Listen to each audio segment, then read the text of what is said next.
Hey guys, I'm Layla. Welcome to Raid Lore Stories. Today's lore story is going to be for Shemnath. She's probably one of the coolest looking champs. I don't know, I love her design. She looks almost like a Greek or Roman statue, right? Like a goddess statue, almost kind of like the Statue of Liberty as well. Just this really cool statuesque kind of champ, and she has a lore story, so I hope you guys enjoy. Few is revered by the cultists of Cleth or is rivaled by their fellow Knight Revenant as Shemnath. Once one of the most senior of the Soul Shepherds, it was Shemnath's duty to conduct sacred ceremonies of transmission, which sees the soul of a Knight Revenant transmuted from one body to another.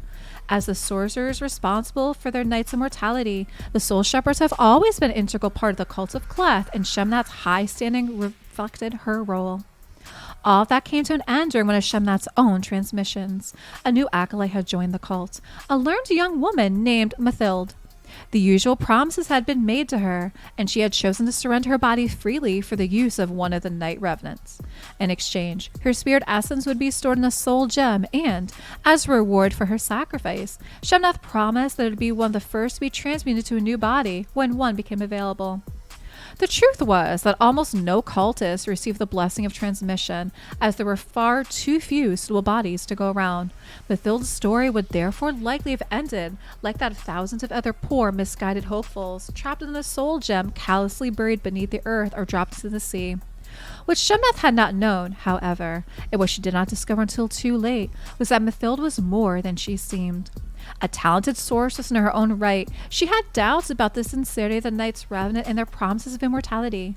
Before surrendering her body to act as Shemnath's vessel, she placed a secret curse upon it. As long as Mathilde's soul lingered within the soul gem and was not granted a new body, her old form, the one now belonging to Shemnath, would slowly turn to stone. Shemnath did not discover the trickery until some years after she had inhabited Mathilde's body.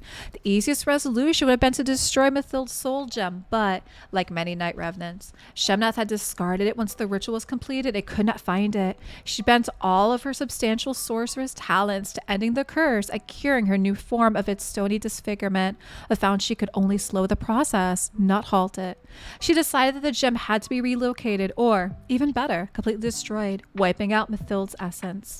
Convinced, perhaps by her own pride, that the gem had in fact been stolen rather than simply lost, Shemnath embarked upon a quest for Mathilde's imprisoned essence, a quest she still pursues to this day. As long as the gem exists and Mathilde's soul remains within it rather than in a new body, Shemnath's limbs become ever more stiff and her skin even harder and craggier. Shemnath's mistake in transferring herself into Mathilde's body without detecting the curse upon it cost her the position of Soul Shepherd. Once a senior Knight Revenant, she is now scorned by the others following her fall from grace, and she seeks to return to her former high standing as desperately as she seeks Mathilde's essence. Ironically, however, her condition has made her a figure of even greater reverence among the common acolytes of the cult of Cleth. Blind to the realities of the soul gems, they call her the Mother Caryatid and the Eternal Soul Shepherd, believing her condition is due to the fact that she had been chosen to eternally oversee the passage of old souls into bodies anew. Disabusing the acolytes of such a notion would risk revealing the true nature of the cult. The other Knight Revenants had little choice other than to humor these beliefs. For her own part, Shemnath cares little one way or another. For the time being, all that matters is finding the soul gem and ending her curse.